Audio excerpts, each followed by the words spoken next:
Pentingnya sarana penunjang untuk belajar seperti buku saat ini tidak dapat dipisahkan sebagai indikator berhasilnya proses belajar mengajar di sekolah.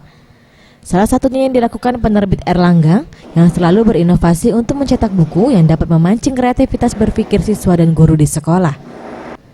Menurut Herianto, Kepala Penerbit Erlangga Wilayah Sumbaksel, kebutuhan buku sekolah setiap tahun mengalami peningkatan penjualan.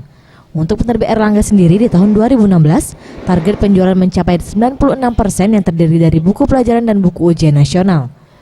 Dan buku masuk perguruan tinggi negeri yang paling laris di pasaran.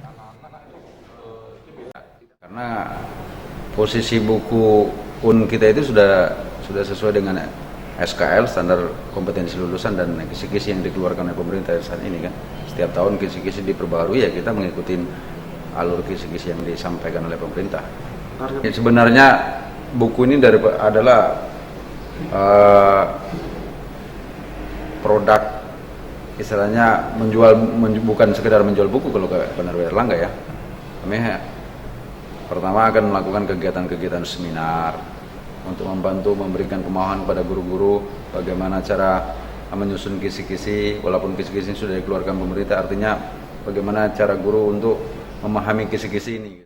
Saat ini buku cetakan Erlangga yang dijual di pasaran dapat dilengkapi aplikasi barcode yang dapat diakses melalui smartphone dan tentunya semakin mempermudah siswa dan guru.